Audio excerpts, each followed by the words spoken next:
It is, it's actually really funny. You go online, you click a button, and maybe 2 days later, a cardboard box magically appears on your doorstep. Right, just out of thin air. Yeah, exactly. Right. It feels completely effortless to us.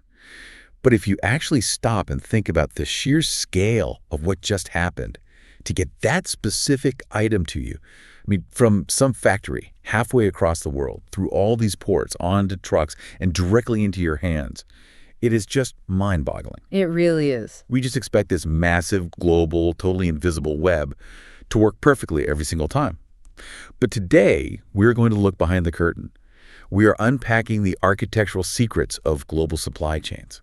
We really want to understand how the world's most complex businesses transform these, invisible logistical webs into actual hard-hitting strategic weapons. And it really is a modern miracle when you break it down into its physical components, because what we're going to uncover in this deep dive is that a supply chain isn't just a collection of trucks and ships and warehouses. It is the physical, breathing manifestation of a company's overarching business strategy. If that foundational strategy is flawed, or if the supply chain doesn't match it perfectly, the entire structure will just collapse under its own weight. So to figure this out, we got our hands on the actual playbook. We're looking at the APICS Certified Supply Chain Professional Manual, specifically the section on supply chain design and optimization. Yeah, that's the one. This is essentially the masterclass textbook that global executives use to design these massive systems. Sure. And we are going to extract the absolute best secrets from it. Our mission today is to grab the ultimate shortcut to understanding how businesses translate their high-level boardroom strategies into physical reality. Which is not an easy thing to do. No, definitely not. We are talking global networks, the psychology of massive technology decisions, and that incredibly delicate balance between saving pennies on the dollar and surviving a total global disaster. Okay, let's unpack this. If you were tasked with building a global empire tomorrow, where would you actually start? How do you take a grand, abstract strategy and turn it into a physical design? Well, you have to start at the very top. Well before you ever lease a warehouse or buy a single delivery truck. The manual outlines a strictly top-down approach. Okay, top-down? Right. An organization first looks at its competitive environment, it analyzes its own internal capabilities, and it sets an organizational strategy. That is the master goal. So that's step one. Exactly. From there, supply chain managers are tasked with determining a complementary supply chain strategy. It is only after those two high-level strategies are locked in that you actually get to the granular work of real supply chain design. The manual's glossary actually defines supply chain design as determining how to structure the chain. It's making the hard, irreversible choices, right? Yeah, the permanent ones. Like selecting specific partners, pinpointing the exact geographical location and capacity of factories, deciding on the actual product lines, the modes of transportation, and, the massive information systems that support it all. You're taking the abstract boardroom vision and basically pouring concrete. Pouring concrete is a great way to put it, and a great framework the text brings up to manage this is the SICR-DS model. That stands for Supply Chain Operations Reference Digital Standard. Okay, SICR-DS. Yeah. It basically divides the entire supply chain universe into distinct, manageable processes. So you have orchestrate, source, transform, order, fulfill, and return. But before a single product is sourced or fulfilled, you are living in what they call the plan phase. Right, the plan. Right. This is the critical moment where you define measurable objectives for every single manager along the chain. And those objectives, they filter down the corporate chart and basically dictate everyone's daily behavior. But the text also mentions attention here. It calls it a chicken or the egg scenario, which I found really interesting. Oh, absolutely. Because it's very tempting for executives to assume that decisions flow perfectly downward from the master strategy in just a straight, clean line. But the reality is so much messier. The daily operational decisions and the overarching strategy must constantly inform each other in a sort of feedback loop. But the initial alignment is non-negotiable, right? Oh, entirely non-negotiable. Think about it. If your organization's strategy is to compete on having the absolute lowest cost for commodity items, let's say you sell millions of standard metal paper clips. Okay, paper clips. Right. Your supply chain cannot be designed to be a premium, lightning-fast, highly responsive network. It just can't. It must be relentlessly automated, stripped of all excess, and ruthlessly cheap. If you try to mix those two concepts, you bleed cash. I was thinking about this, and it's like deciding to enter a Formula One race, but you tell your engineers to build a heavily armored tank instead of a race car. That is a perfect analogy. Right. Because both are incredibly impressive feats of engineering, but the tank is fundamentally misaligned with the strategy of going fast. You can't win a sprint in a tank, no matter how well you built the tracks or how powerful the engine is. It's just the wrong tool for the environment. Exactly. And if we extrapolate on what happens when a company builds a tank for a race, it's not just that they lose to their external competitors. The manual strongly implies that mismatched objectives filtering down the corporate chart will actually cause internal warfare between a company's own departments. Internal warfare. Okay, wait. Walk me through what that actually looks like on the ground. Okay, let's picture a scenario. The executive board declares a master strategy of low-cost leadership. They want to be the cheapest option on the market, period. But the supply chain manager's performance metrics, like their bonuses, their promotions, those are tied to achieving lightning-fast delivery times to the customer. Oh, I see where this is going. Yeah. What happens?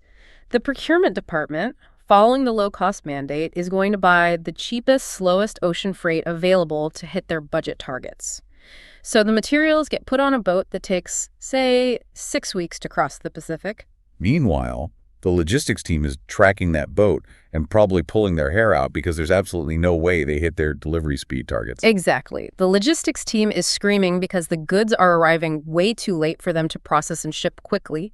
So to save their own metrics, they might try to covertly upgrade the final leg of the journey to next-day air freight. Which is insanely expensive. Right, which absolutely blows the entire cost budget out of the water. You have functional silos actively working against each other, literally sabotaging each other's efforts, simply because the strategic design wasn't aligned from the top down. The procurement team succeeded, the logistics team succeeded, but the company failed. Wow. So if the overarching strategy is the starting line, the finish line is ultimately the customer. You can't design a supply chain in a vacuum. It has to be a mirror reflecting what the market actually demands. Yes. Supply chains must be configured to reflect specific customer needs and the unique capacities of their trading partners. A crucial takeaway from the material here is that there is no single universally appropriate supply chain strategy. What works flawlessly for a high-end tech giant will bankrupt a regional grocery chain within a month. The sources give a brilliant real-world example of this tailored approach.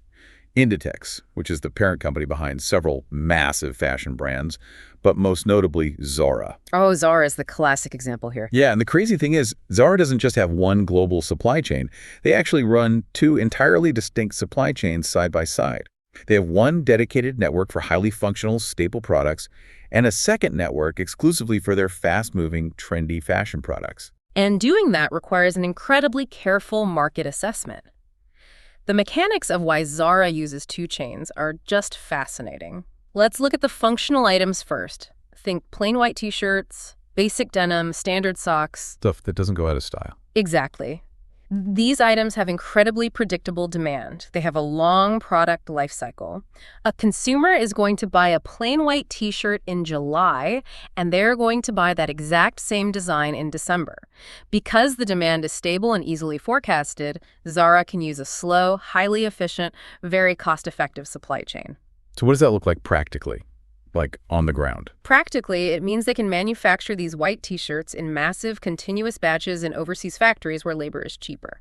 They pack them into shipping containers, put them on a slow ocean freighter, and hold them in massive centralized warehouses without worrying that a plain white t-shirt will suddenly go out of style while it's sitting on the water for a month. But wait, doesn't running two entirely separate global supply chains for one company create a massive logistical nightmare? I mean, wouldn't it be far easier and frankly cheaper to just find a middle ground, like build one unified chain that is, medium fast and medium cheap, and just push everything through that single pipe? You'd think so, right? But that middle ground is the trap a lot of legacy companies fall into. If Zara tried to compromise and find a middle ground, they would actually ruin the margins and the appeal of both product lines. Really? How so? Let's say they put the plain white t-shirts on the faster, more expensive supply chain. The transportation cost of the t-shirt skyrockets, and suddenly they aren't competitive on price for a basic commodity. The customer will just go to a competitor to buy a cheaper white shirt. Okay, that makes sense. And what happens to the trendy fashion items on that middle ground? Well, the fashion items are the exact opposite of functional items. They have highly unpredictable demand and incredibly short life cycles. A neon asymmetrical dress might be the hottest thing on social media this week, driven by an influencer wearing it, and it will be completely obsolete and unsellable in a month. Right. Fashion moves fast. Exactly. If you put that dress on a middle ground supply chain, or worse, the slow ocean freight chain, it will literally be out of style by the time the boat docks and it reaches the retail store. So the mechanics for the fashion items just have to be totally different. Completely different. For fashion items, Zara requires a fast, highly responsive chain. They might choose to manufacture those specific garments much closer to their primary markets, perhaps in European factories near their headquarters. Oh, to cut down on transit time. Yes. And instead of boats, they use air freight or express trucking. It costs significantly more per unit to transport, obviously, but capturing the trend while it's hot and selling the dress at full retail price before the fad dies, well, that far outweighs the higher transport costs.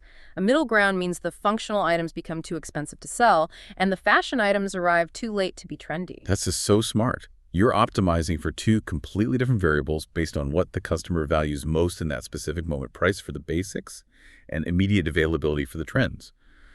But managing multiple hyper-specific supply chains, I mean, you can't do that with a team of people holding clipboards and updating a spreadsheet. That level of complexity requires some serious digital infrastructure. Oh, absolutely. Technology is the powerful force that provides world-shrinking velocity and multi-tier visibility across the supply chain. It's what allows a manager in Spain to see what is happening not just in their own warehouse, but in their supplier's factory in Vietnam and their supplier's raw material provider in India. Okay, so Zara has this nailed. Why doesn't every company just drop $50 million on the newest AI rating software tomorrow, plug it in, and instantly fix their network? The APICS manual is actually very cautious here, stressing a rigorous benefit-cost analysis. Because the hesitation is there, because tech decisions aren't just about buying the flashiest, most expensive software suite on the market and assuming it will magically solve all your problems. The text brings up a foundational concept called the theory of constraints. Theory of constraints. Right. This theory dictates that there is absolutely no point in buying expensive technology solutions to speed up the flow of information or materials or payments if all you are doing is sending them speeding into a physical or systemic bottleneck. Okay, it sounds like putting a Ferrari engine into a golf cart. You can buy the fastest, most expensive engine in the world, you can rev it up, but if the axles of the golf cart snap under the pressure, if the physical structure is the constraint, you're not going anywhere faster. You just wasted a massive amount of money to break your golf cart in a really spectacular fashion. That illustrates the point perfectly. I love that. If a company spends millions on a cloud-based software system that can process incoming customer orders in milliseconds, but their physical warehouse still relies on workers driving manual forklifts and reading paper pick lists that take 3 days to physically load a truck, they haven't improved their overall supply chain velocity one bit. Right, because the physical reality can't keep up. Exactly. They've just created a lightning-fast digital traffic jam that sits there waiting on a sluggish physical bottleneck. The constraint hasn't been elevated, it's just been highlighted.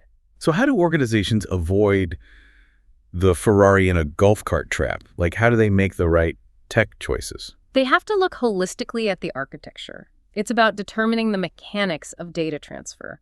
Like, how frequently should data be transferred and analyzed?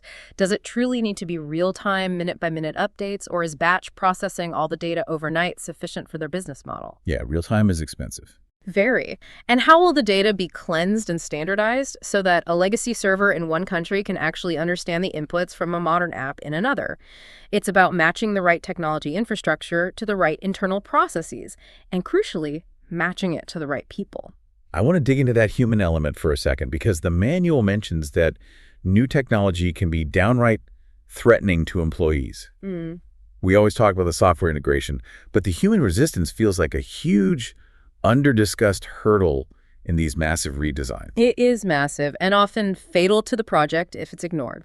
Let's say you introduce an automated advanced planning and scheduling system. For 20 years, you've had a team of veteran planners who did that complex scheduling work manually. It was their domain of expertise. It was where their value to the company lay. Right, it's their identity, kind of. Exactly. And suddenly, a screen is doing in seconds what used to take them a week. They might feel their jobs are immediately at risk, or that their hard-earned intuition is being dismissed by an algorithm. And if they feel threatened, they aren't going to be eager to help the system succeed. They might even try to find flaws in it. Oh, they definitely will.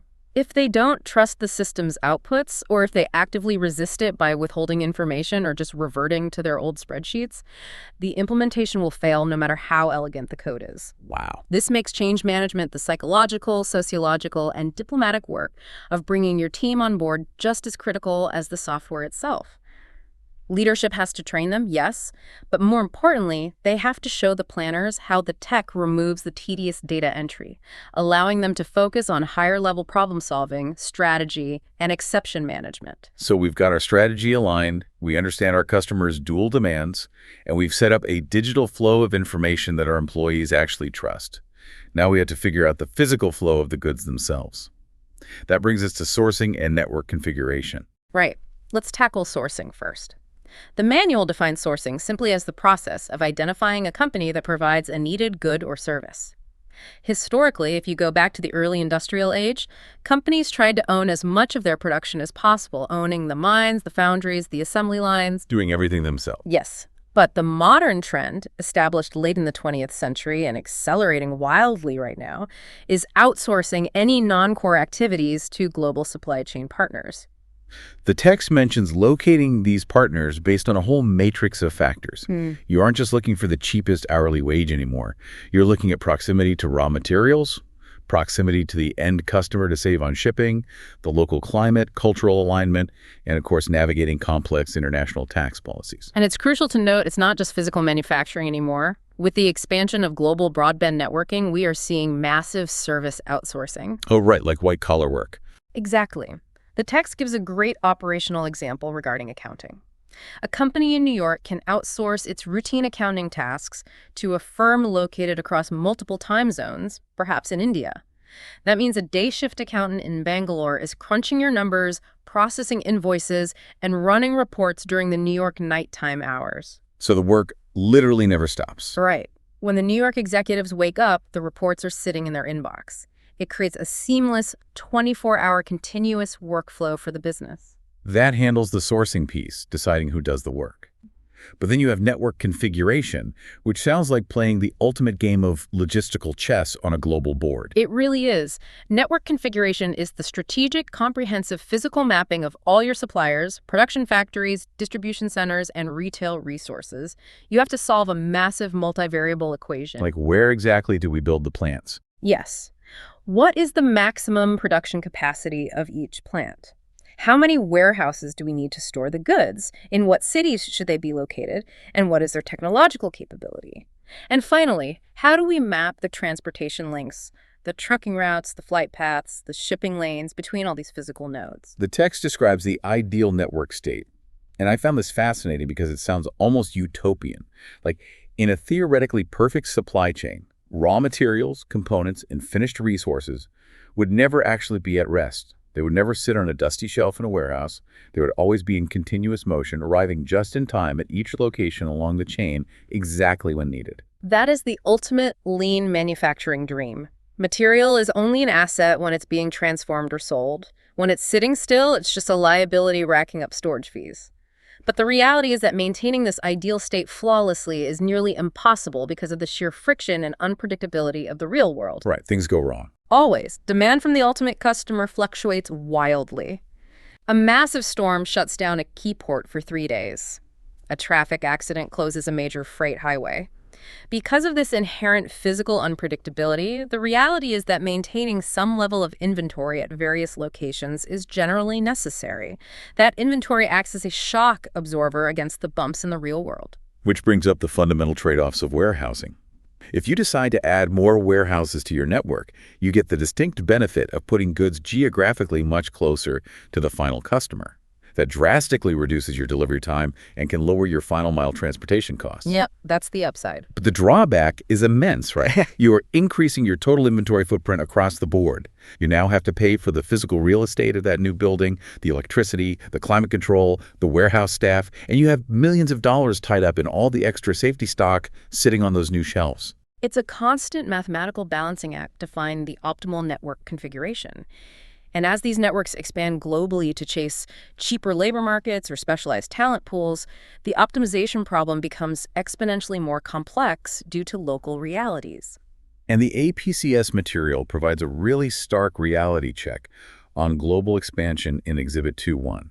It outlines the intense due diligence required for offshoring. You can't just look at a spreadsheet in a boardroom and say, labor is 20% cheaper in country X, let's build our new mega factory there. No, definitely not. You have to look at the granular physical infrastructure of country X. What is the size and quality of their port facilities? Are the harbors deep enough and are the cranes large enough to handle modern, massive container ships? What is the condition of their highway system for the trucks leaving the port? My absolute favorite detail from that exhibit involves rail lines, specifically the necessity of checking for different rail track gauges when crossing international borders. Yes. You mentioned different rail track gauges earlier. How often does a brilliant multi-million-dollar corporate strategy fall apart just because the physical train tracks in another country are a few inches too wide? Historically, it happens more often than you'd think. During the initial railway booms, different countries, especially across Europe and Asia, developed their rail networks entirely independently.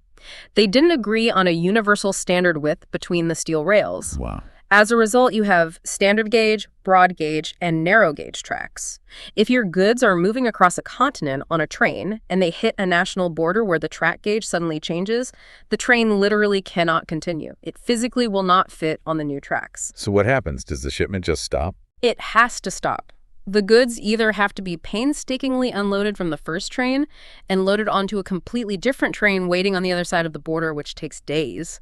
Or, in some highly specialized yards, immense cranes literally have to lift the heavy, fully loaded train cars off the tracks, slide the wheel bogies out from underneath, and swap in new wheel bogies that fit the wider tracks. You are kidding me. They lift the whole train. They do.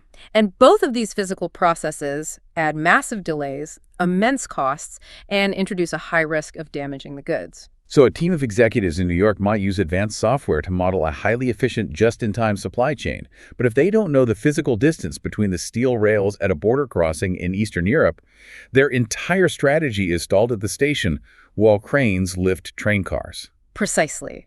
It perfectly illustrates that high-level strategy without granular, geographic, and infrastructural knowledge is a recipe for total disaster. You must understand the harsh physical constraints of the world you're operating in. Okay, so deciding where to put a factory or a warehouse and knowing the rail gauges perfectly sets up the ultimate supply chain tug-of-war. This is the core tension in almost every design. Organizations have to balance efficiency with responsiveness and build in resilience. Yes. Organizations have to balance efficiency, which means least cost manufacturing and moving goods as cheaply as physically possible, with responsiveness, which means adapting to changing customer requirements with incredible speed and agility. And a third, highly critical element sits on top of both, which is resilience, the ability to anticipate and recover from severe disruptions. Let's break down the efficiency-focused chain first. The text says these chains are characterized by highly stable customer demand with very low uncertainty. The forecasting errors are incredibly manageable because people buy the same amount every month. The products have long life cycles, and there's limited product variety. The overarching goal here is proactive forecasting to achieve the absolute lowest cost per unit. Think back to the basic commodities we discussed earlier, like table salt or plain white t-shirts. Because you know with a high degree of certainty exactly how much you will sell next quarter, you run massive, continuous production lines. You minimize changeovers on the factory floor because stopping the line to switch from producing white shirts to black shirts costs time and money. Right. You achieve massive economies of scale. You fill customer orders directly from heavily stockpiled, stored inventory. Every fraction of a penny squeezed out of the manufacturing and shipping process translates directly into corporate profit. But then you have the responsive supply chains. These face highly fluctuating demand and high uncertainty. Forecasting is incredibly difficult, so the errors between what you predict and what actually happens are significant. The product life cycles are very short. To survive in this environment, these chains cannot rely on efficiency. They rely on real-time data, redundant capacity, and high agility. The manager of a responsive supply chain knows they can't rely on long-term forecasts. Instead, they engineer what the text calls capacity cushions. Capacity cushion? Yeah. This is extra, unused capacity intentionally built into the physical system. It might be an extra manufacturing line on the factory floor that isn't always running but can be flipped on instantly if a product goes viral. Or it might be a backup supplier kept on retainer. They might use multiple smaller warehouses scattered across the country to keep products physically closer to the customer. And they definitely use faster, highly flexible third-party transportation providers. The manual is very clear on one mathematical point here. You cannot maximize both efficiency and responsiveness simultaneously. They exist on a sliding spectrum. Right, because responsiveness intrinsically comes with a heavy financial cost. Maintaining redundant capacity that isn't always utilized, paying for fast air shipping instead of ocean freight, and managing the overhead of extra warehouses all actively destroy traditional efficiency metrics. You're paying for things you aren't always using. Exactly. But if you ignore either factor entirely, your business fails. A hyper-efficient chain needs a little bit of responsiveness to handle occasional inevitable demand spikes, and a highly responsive chain needs some baseline efficiency, or it will simply bleed cash and price itself out of the market. The two primary variables that dictate exactly where a company should sit on that spectrum are the volume of inventory they move and the level of demand uncertainty they face. And then there's the concept introduced by Hull Lee from the Harvard Business Review, the AAA supply chain: agile, adaptable, and aligned. The text uses Gap Inc. as an incredible real-world masterclass in tailoring supply chains to fit the specific product and customer base. Gap Inc. is a phenomenal case study in managing complexity. They own 3 major distinct retail brands: Old Navy, The Gap, and Banana Republic. Instead of forcing all 3 of those very different brands through one massive, generic, compromised supply chain, they built 3 separate, overlapping supply chains anchored on 3 different continents. Oh, wow. Let's walk through the mechanics of each one. Old Navy targets highly cost-conscious consumers, so their manufacturing and sourcing are historically located heavily in China, where labor and material costs allow for massive, high-efficiency production runs and rock-bottom retail prices. Right. Then you have the namesake brand, The Gap, which caters to trendy buyers with midpoint prices. They need more speed to keep up with casual fashion trends, so their supply chain is centered in Central America. This brings the physical production geographically much closer to their primary North American retail market, allowing for a much faster turnaround time from design to store shelf. Yep, cutting down that transit time again. And finally, you have Banana Republic. Their target customers want premium quality, sophisticated fabrics and are willing to pay a premium price for it. So their supply chain is located in Italy, prioritizing high-end craftsmanship and specialized fabric sourcing over sheer speed or rock-bottom manufacturing costs. Brilliant. Okay, so Gap is running 3 entirely different global networks simultaneously. If I'm a manager trying to oversee that, my brain just melts. They intentionally sacrifice massive economies of scale. They pay higher corporate overhead because they are managing 3 distinct networks instead of 1. They pay higher total transportation costs. But in return, they get targeted survival and specialized market dominance. And crucially, it builds in that third element: resilience. Yes. The ASCM dictionary defines resilience as the ability to anticipate, create robust plans to mitigate, and rapidly recover from severe disruptions. Gap's 3 geographically distinct networks can actually act as a shock absorber and provide backup for each other if one region experiences a massive disruption, like a trade war or a regional natural disaster. The text mentions author Sheffy and Rice and their view on resilience. They argue it's not just a defensive tactic to survive a bad day, it's an offensive strategy.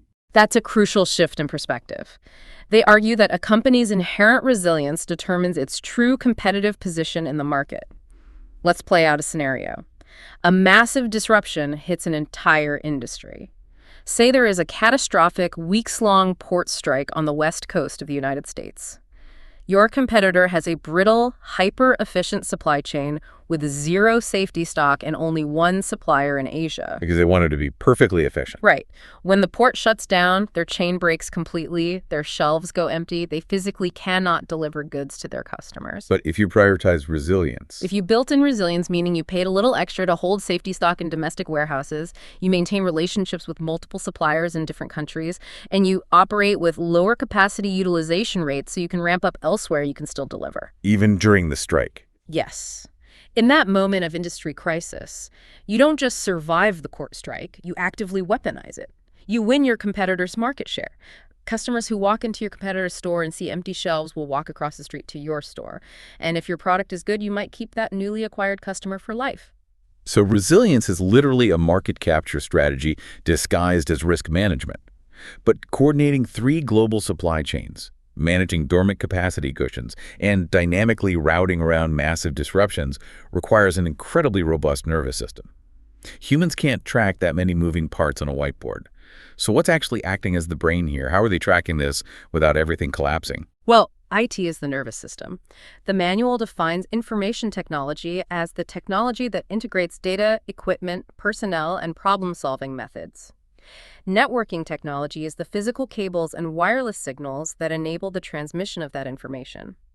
But a critical, often overlooked distinction the text makes is that an information system isn't just the physical hardware and the written software.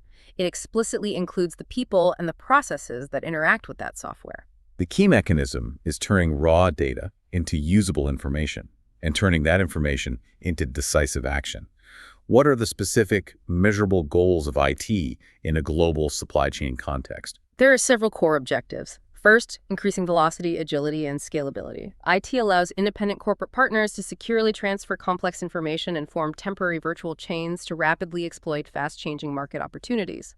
Second, providing cost-effective global visibility. You desperately need to see actual real-time supply chain activity to avoid what is known as the bullwhip effect. Okay, let's drill into the bullwhip effect mechanically because it's fascinating. That's when a tiny, almost imperceptible change in consumer demand at the retail level causes massive, exaggerated, chaotic swings in inventory orders further up the supply chain, right? Because every manager along the chain is forecasting based on incomplete, delayed data. Let's trace the physical steps of the bullwhip effect. Imagine a local grocery store. A slight panic or a local trend causes customers to buy 2 extra packs of diapers each. The retail manager sees the spike and thinks, demand is surging. I normally order 10 extra packs, but I'm going to order 20 extra to be safe. Right.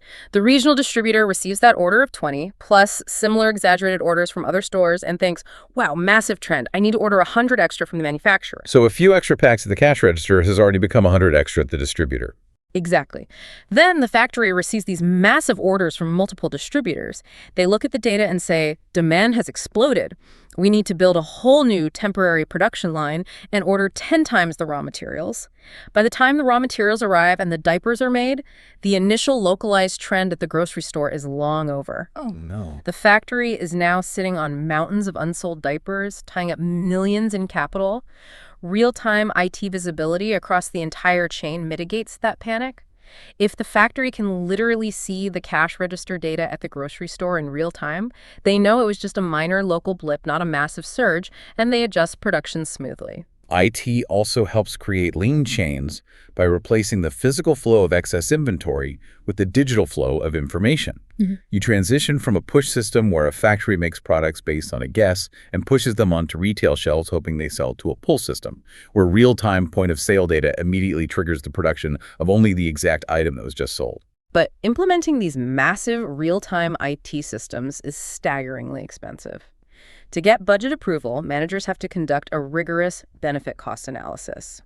The text breaks down the expected tangible benefits, like lower software maintenance costs, faster implementation times, increased overall sales volume due to fewer stockouts, and a reduced cash-to-cash cycle time. Okay. And it balances those against intangible, harder-to-measure benefits like higher customer retention, better overall visibility, and increased employee satisfaction.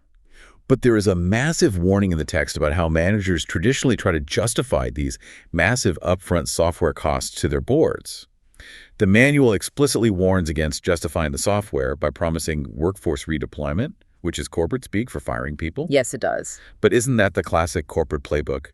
Automate the process, shrink the headcount, and use the saved salaries to pay for the software. Why does the manual say that's a trap? Because the manual recognizes the psychological reality of the workplace.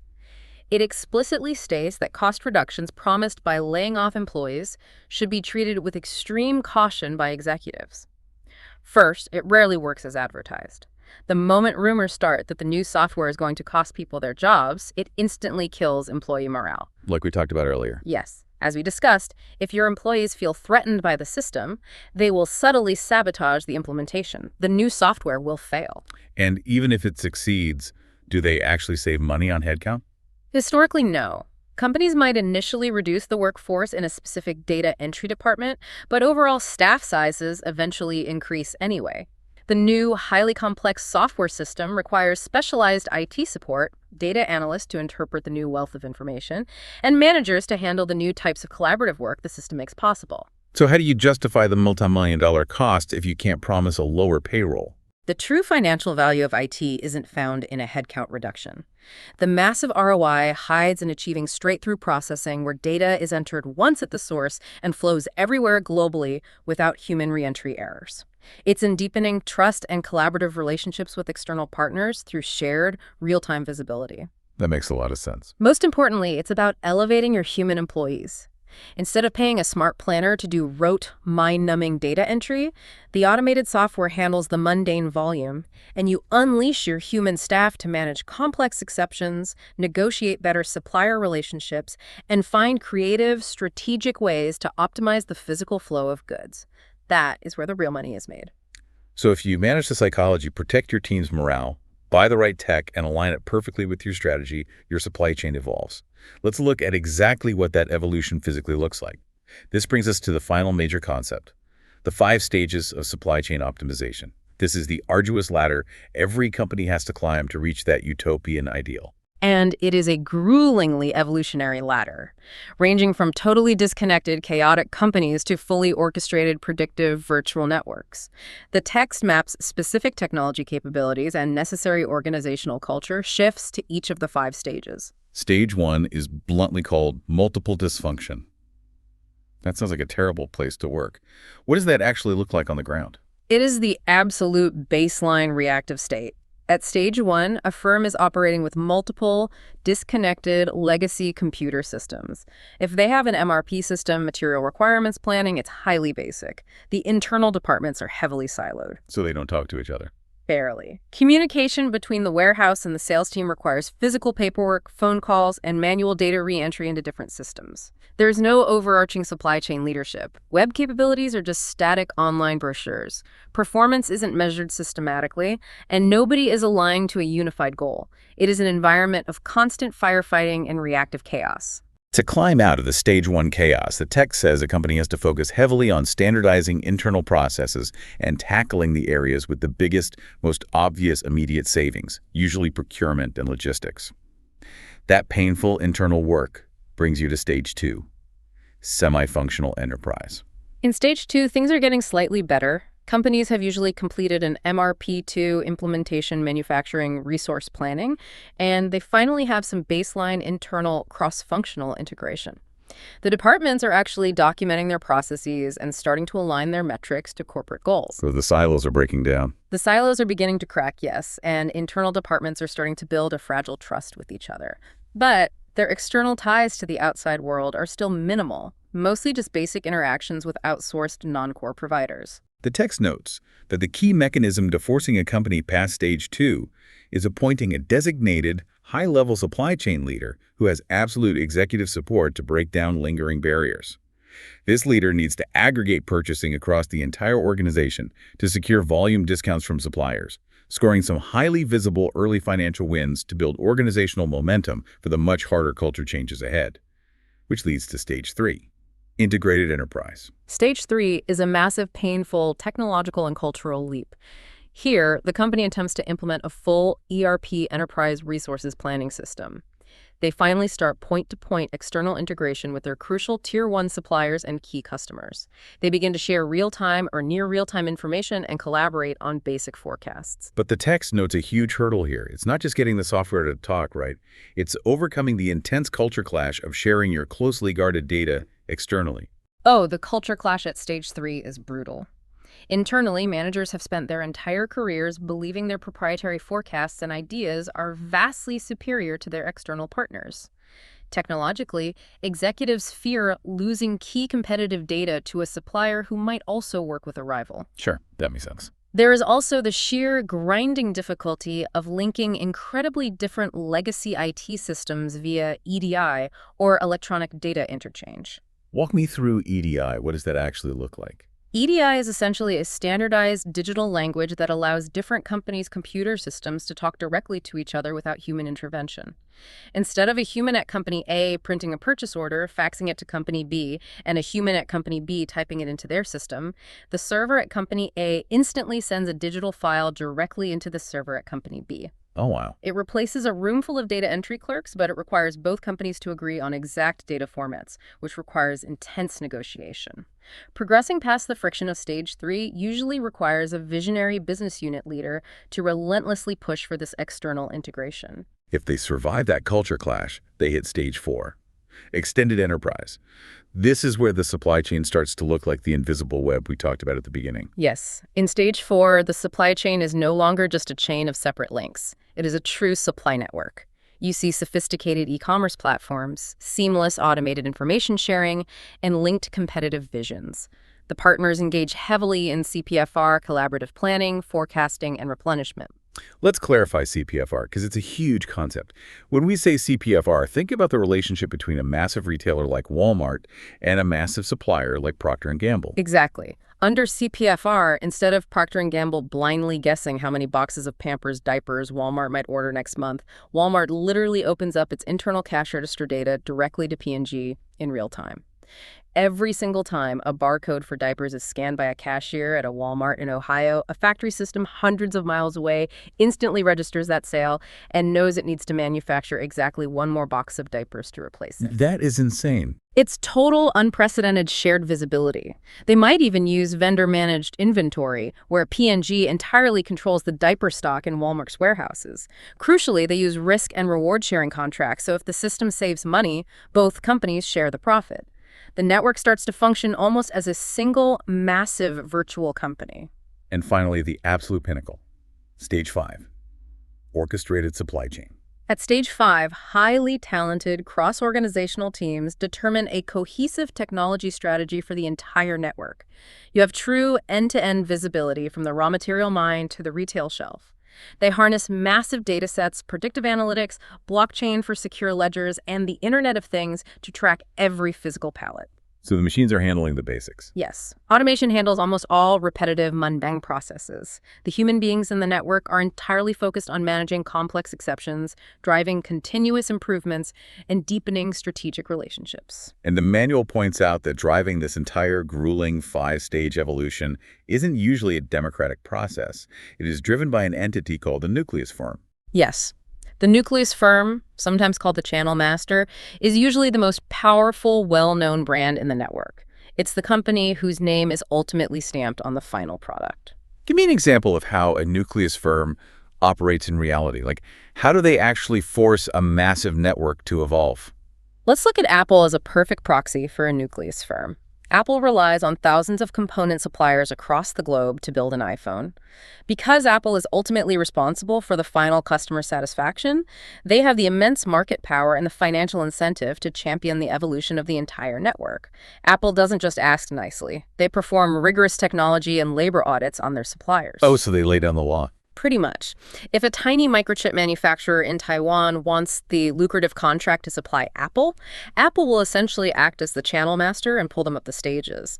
Apple will force them to upgrade their software, standardize their data formats, and form cross-functional teams covering executive, technology, buying, making, selling, inventory, and delivery functions to ensure they can integrate perfectly into Apple's Stage 5 network. The text emphasizes a brutal truth about these 5 stages.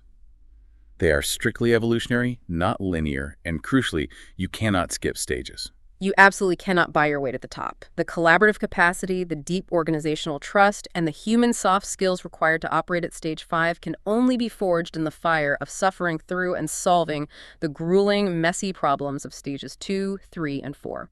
There are no shortcuts. None. If a Stage 1 company tries to magically jump to Stage 5 just by buying a massive $100 million cloud software suite, the entire effort will collapse. It will fail because the human employees literally don't know how to collaborate across silos yet. The software cannot fix a broken culture. It's exactly like trying to level up in a highly complex video game. You can't just buy the final endgame armor at level 1. Your character literally doesn't have the underlying stats to wear it. You have to grind through the difficult mid-levels to build the necessary organizational muscle memory. And there's another harsh rule the text mentions. The lowest common denominator rule. The lowest common denominator rule states that a complex supply network is ultimately only as optimized and fast as its least mature vital partner. Apple might operate internally at a flawless stage 5, but if a critical supplier of camera lenses is stuck at stage 2 and still relies on manual data entry and fax machines, Apple's overall network performance for that specific component is violently dragged down to a stage 2 level. Ah, I see. That's exactly why the nucleus firm has to expend the energy to form those cross-business teams and pull everyone else up. And that leads to some fascinating realities about the role of the nucleus firm. When a major brand like Apple forms a cross-business, multinational team to force an upgrade on a supplier, they are dealing with vastly different corporate cultures and deeply ingrained national cultures. It's not just a straightforward tech audit, it's high-stakes international diplomacy. It absolutely is. The manual points out that the team-building training required for these network redesigns must stress a holistic viewpoint, getting everyone from vastly different backgrounds to realize they're all ultimately rowing in the same lifeboat. Supply chain managers have to be deeply educated on cultural sensitivity. Yeah, you can't just barge in. Definitely not. If an American nucleus firm marches into a traditional Japanese or German supplier and bluntly demands they adopt a new software standard without understanding local business etiquette or respecting local hierarchies, the silent resistance will be massive. Installing the technology is often the easy part. Diplomatically aligning human motivations across international borders is the true, exhausting challenge of reaching an orchestrated stage 5. Wow. Okay, we have covered an immense amount of ground today, and we've really gotten into the physical gears of how this works. Let's do a quick recap of the journey. We started with the absolute necessity of aligning a high-level boardroom strategy with granular, tactical supply chain design, making sure you aren't accidentally building a heavy tank for a Formula One sprint. Right. We looked at how customer demands shape the physical chain, exploring how Zara expertly runs two totally different logistical networks for slow, plain shirts versus fast, trendy dresses, avoiding the fatal trap of the middle ground.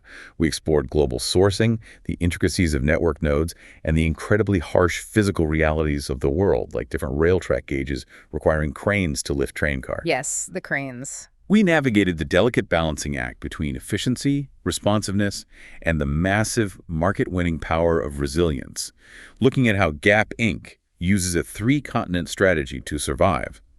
We discussed how to power it all with carefully justified IT that empowers human workers rather than trying to replace them, and finally, climbing the brutal, unavoidable ladder of the 5 stages of optimization, guided by the diplomatic power of a nucleus firm.